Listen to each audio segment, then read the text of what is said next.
আসসালামু আলাইকুম রহমতুল্লাহ। সুপ্রিয় শিক্ষার্থী, আশা করি সকলেই ভালো আছো। আবার তোমাদের সামনে উপস্থিত হলাম বেশ কয়েকদিন পরে। আজকে সাধারণ গণিতের অধ্যায় 13 সসীম ধারা। এখানে দুটো ধারা সম্পর্কে আলোচনা করা আছে, একটা হলো সমান্তর ধারা এবং গুণোত্তর ধারা। এই সমান্তর ধারা এবং গুণোত্তর ধারার সূত্রগুলো নিয়ে তোমাদের সাথে কথা বলবো, যে কোন কোন সূত্র ব্যবহার করে আমরা এই ধারার অঙ্কগুলো করব। একদম বেসিক যে সূত্রগুলো তোমাদের প্রথমে জানতে হবে, যে এই ধারাগুলো চিনতে হবে যে সমান্তর ধারা কোনগুলো এবং গুণোত্তর ধারা কোনগুলো। সমান্তর ধারা চেনার উপায় কি? যদি কোনো ধারায় পাশাপাশি দুটি পদের পার্থক্য সমান থাকে, অর্থাৎ বিয়োগফল সমান থাকে, দ্বিতীয় পদ থেকে যদি আমরা প্রথম পদ বিয়োগ করি, কিংবা তৃতীয় পদ থেকে যদি দ্বিতীয় পদ বিয়োগ করি, অর্থাৎ পাশাপাশি দুটি পদ যদি আমরা বিয়োগ করে দেখি যে বিয়োগফল সমান, তাহলে সেই ধারাটা হলো সমান্তর ধারা। আর যদি পাশাপাশি দুটি পদের বিয়োগফল না করে আমরা যদি ভাগ করি, আমরা বিয়োগ করলাম না করে আমরা দ্বিতীয় পদকে প্রথম পদ দিয়ে ভাগ করলাম, তৃতীয় পদকে দ্বিতীয় পদ দিয়ে ভাগ করলাম, অর্থাৎ যে পদ তার আগের পদ দিয়ে যদি আমরা তাকে ভাগ করি, তাহলে ভাগফলগুলো যদি সমান হয়, তাহলে এই ধারাকে বলবো আমরা গুণোত্তর ধারা। তোমরা দেখো, আমরা যদি একটু বোর্ডে লক্ষ্য করি তাহলে দেখবো যে সমান্তর ধারার এক্সাম্পল যদি আমি লিখি, দেখো প্লাস ডট ডট ডট, আমি যদি 4 থেকে 2 বাদ দিই তাহলে পাবো 2, আবার 6 থেকে 4 বাদ দিলেও 2 পাবো, 8 থেকে 6 বাদ দিলে 2 পাবো, অর্থাৎ পাশাপাশি দুটি পদের পার্থক্য সমান পাচ্ছি। তাহলে এই ধারাটাকে বলবো আমরা হলো সমান্তর ধারা। এখন আসো, যদি আমরা একটা গুণোত্তর ধারা লিখতে চাই, তাহলে গুণোত্তর ধারাটা কেমন হবে? যদি 2 এর পর 4 থাকে প্লাস, তারপর 8 থাকে, তারপরে থাকে 16 প্লাস 32 থাকলো প্লাস ডট ডট ডট। দেখো এই ধারাটাতে আমরা যদি 4 কে 2 দিয়ে ভাগ করি, 4 কে 2 দিয়ে ভাগ করি তাহলে পাবো হলো 2, 8 কে 4 দিয়ে ভাগ করি তাহলে পাবো হলো 2, দেন 16 কে যদি আমরা 8 দিয়ে ভাগ করি 2 পাবো। আমরা তাহলে বলতে পারি কি, যে দ্বিতীয় পদ কিংবা তৃতীয় পদকে তার আগের পদ দিয়ে ভাগ করলে আমরা সবসময় একই মান 2 পাচ্ছি। তাহলে এই যে ধারাটা, এই ধারাটাকে বলবো আমরা গুণোত্তর ধারা। তাহলে বন্ধুরা, যে সমান্তর ধারা কি? যে সমান্তর ধারা হলো যে ধারার পাশাপাশি দুটি পদের পার্থক্য সমান থাকে, অর্থাৎ অন্তর সমান বা বিয়োগফল সমান, সেই ধারাকে বলবো সমান্তর ধারা। আর বাকি যে ধারার পাশাপাশি দুটি পদের অনুপাত সমান, অর্থাৎ ভাগফল সমান, সেই ধারাটাকে বলবো আমরা গুণোত্তর ধারা। এখন আসো, আমরা এই ধারাগুলো থেকে মনে করো যে একটা সমান্তর ধারায় আমরা দশম পদ কিংবা 20তম পদ কিংবা 40তম পদ বা 102তম পদ বা 300তম পদ নির্ণয় করতে চাই, তাহলে আমরা কোন সূত্র দিয়ে করব? আমরা হলো সমান্তর ধারার ক্ষেত্রে যে সূত্রগুলো ব্যবহার করব, প্রথমত হলো n-তম পদ নির্ণয় সূত্র। n-তম পদের সূত্র হলো a plus n minus 1 into D. a plus n minus 1 into D. মনে করো একটা সমান্তর ধারা 2 plus 4 plus 6 plus 8 plus dot dot dot. এই ধারার প্রথম পদ a হলো 2, আর সাধারণ অন্তরকে d দ্বারা প্রকাশ করা হয়। এটা সাধারণ অন্তর হলো d, সাধারণ অন্তরকে d দ্বারা প্রকাশ করা হয়। তাহলে d ইকুয়াল টু হলো 4 মাইনাস 2 অর্থাৎ 2। সাধারণ অন্তর হলো d অর্থাৎ 4 মাইনাস 2 হলো 2। তাহলে এখানে প্রথম পদ a 2, সাধারণ অন্তর d, তার মান 2। আমি যে পদ বের করতে চাই, আমি যদি বলি যে 36তম পদ কত অথবা 20তম পদ কত, তাহলে আমি কি লিখব? যে 20তম পদ সমান, তাহলে এর মান হলো 2 প্লাস n এর মান 20, যেহেতু 20তম পদ, তাহলে 20 মাইনাস 1 ইন্টু d এর মান হলো 2। তাহলে আমরা এখান থেকে 2 প্লাস 20 থেকে একবার দিলে 19 গুণন 2, 19 দুগুণ 38, 2 প্লাস 38 আর 2 এ 40, তাহলে 20তম পদ হলো 40। এভাবে গুণোত্তর ধারার সমান্তর ধারার ক্ষেত্রে আমরা n-তম পদ নির্ণয় করতে পারি। যে কোনো পদ 20তম, 40তম, 50তম, 60তম, 100তম ইত্যাদি পদ আমরা নির্ণয় করতে পারি। এটা হলো n-তম পদ নির্ণয়ের সূত্র। এখন এই যে 20তম পদ পর্যন্ত সবগুলো পদের সমষ্টি কত, এটা বের করার জন্য একটা সূত্র আছে। এই যেমন 2 আর 4 6, তাহলে প্রথম দুইটা পদের সমষ্টি 4 আর 2 6, তিনটা পদের সমষ্টি 6 আর 4 10, 10 আর 2 12। এখন এইভাবে যদি আমরা বলি যে 100টি পদের সমষ্টি কত, তাহলে আমাদের এইভাবে যোগ করে বের করা সম্ভব না। তাহলে আমরা কি করব, একটা সূত্র ব্যবহার করব। সূত্রটা কি, n তম পদ নির্ণয়, n সংখ্যক পদের সমষ্টি, n সংখ্যক পদের সমষ্টি আমরা লিখব Sn equal to n/2 second bracket 2a plus n-1 into d। তাহলে দেখো যে n সংখ্যক পদের সমষ্টি নির্ণয়ের সূত্র হলো Sn equal to n/2 into 2a plus n-1 into d। এই সাধারণ সূত্রটা দিয়ে আমরা n সংখ্যক পদের সমষ্টি নির্ণয় করতে পারবো। কথার কথা 10টি পদের সমষ্টি কিংবা 20টি পদের সমষ্টি কিংবা 30টি পদের সমষ্টি। তাহলে জাস্ট আমরা n এর পরিবর্তে 30 বসাবো কিংবা 20 বসাবো, আর এর পরিবর্তে প্রথম পদের মান বসাবো, আর d এর পরিবর্তে সাধারণ অন্তর বসাবো। বসিয়ে আমরা এই সমষ্টি নির্ণয় করতে পারবো।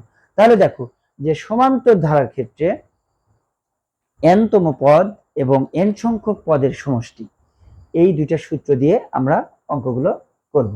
তো আসো এবার গুণোত্তর ধারার ক্ষেত্রে। গুণোত্তর ধারার ক্ষেত্রে কোন কোন সূত্র আমরা ব্যবহার করব? গুণোত্তর ধারার ক্ষেত্রে প্রথমত গুণোত্তর ধারা, তাহলে গুণোত্তর ধারার ক্ষেত্রে প্রথম পদ a এবং এখানে সাধারণ অন্তর না, এটা হলো সাধারণ অনুপাত। সাধারণ অনুপাতকে প্রকাশ করব আমরা r দ্বারা। সাধারণ অনুপাত, এই সাধারণ অনুপাত হলো r। এখন গুণোত্তর ধারার ক্ষেত্রে দুইটা সূত্র। প্রথমে হলো সমান্তর ধারার ক্ষেত্রে যেমন সূত্র ছিল n তম পদের সূত্র আর n সংখ্যক পদের সমষ্টির সূত্র, এখানেও n তম পদের সূত্র এবং n সংখ্যক পদের সমষ্টির সূত্র আছে।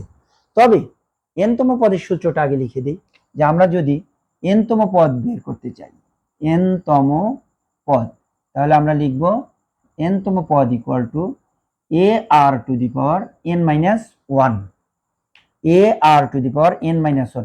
একটা গুণোত্তর ধারার ক্ষেত্রে প্রথম পদ হলো a আর rটা হলো সাধারণ অনুপাত, আর n হলো তুমি কততম পদ বের করতে চাও, যে 12 তম পদ নাকি 16 তম পদ নাকি 20 তম পদ, সেই পদটা, সেই 12, 20, 16, এটা হলো n এর মান। তাহলে আমরা যদি একটা ধারা লিখি 2 + 4 + 8 + 16 + ডট ডট, এই ধারা ক্ষেত্রে প্রথম পদ এর মান হলো 2, সাধারণ অনুপাত r এর মান 4/2, দ্বিতীয় পদকে আমরা প্রথম পদ দিয়ে ভাগ করলে যে মানটা পাবো তাহলে 2 পাবো, r এর মান 2, তাহলে এর মান পেলাম, r এর মান পেলাম। আমরা যদি 20 তম পদ বের করতে চাই, তাহলে 20 তম পদ সমান এর মান 2 গুণন r এর মানও 2, আর 20 তম পদ মানে 20 - 1, অর্থাৎ 2 গুণন 2 টু দি পাওয়ার 19। তাহলে 2 টু দি পাওয়ার 19 ক্যালকুলেটর আমরা ক্যালকুলেট করলে যে ভ্যালু পাবো তার সাথে 2 গুণন করলে যে মানটা পাবো সেটা হলো 20 তম পদের মান। এটা হলো 20 তম n তম পদ বের করার সূত্র। এখন আসো এখান থেকে গুণোত্তর ধারার ক্ষেত্রে সমষ্টি নির্ণয়ের সূত্র কি? গুণোত্তর ধারার ক্ষেত্রে সমষ্টি নির্ণয়ের দুইটা সূত্র। সমান্তর ধারার ক্ষেত্রে একটা সূত্র, কিন্তু গুণোত্তর ধারার ক্ষেত্রে দুটো সূত্র তোমাকে মনে রাখতে হবে। কেন? দেখো, r এর মান যদি 1 এর চেয়ে বড় হয়, r এর মান যদি 1 অপেক্ষা বড়, আর r এর মান যদি 1 অপেক্ষা ছোট, r এর মান গ্রেটার দেন 1, r এর মান লেস দেন 1, এই দুইটা ভ্যালুর কারণে জাস্ট তোমার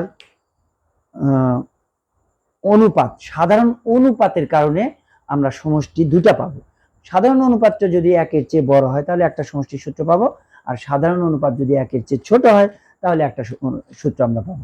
তাহলে দেখো সূত্রগুলো কিভাবে আমি লিখবো।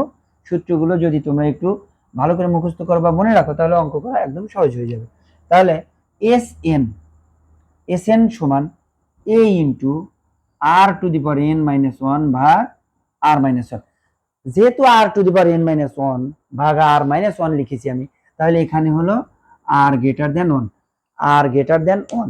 তার মানে কি, সাধারণ অনুপাত যদি 1 এর চেয়ে বড় হয় তাহলে আমরা এই সূত্র ব্যবহার করে সমষ্টির সূত্র বের করব। কিসের সমষ্টি? n সংখ্যক পদের সমষ্টি, 20টি পদের সমষ্টি, 10টি পদের সমষ্টি। n এর মান 10, 20 বসিয়ে, আর এর মান দেওয়া থাকবে এর মান ফার্স্ট টার্ম, যেটা আমরা গুণোত্তর ধারার প্রথম পদটা হলো a, আর r এর মান হলো সাধারণ অনুপাত, দেন n এর মান 20 অথবা 16 যা বের করো, সেই মানগুলো বসিয়ে আমরা এই সূত্র থেকে সমষ্টি নির্ণয় করব। এখন আসো, যদি আর এর মান 1 এর চেয়ে ছোট হয় তাহলে সেই ক্ষেত্রে Sn = a into 1 minus r to the power n ভাগ 1 মাইনাস r।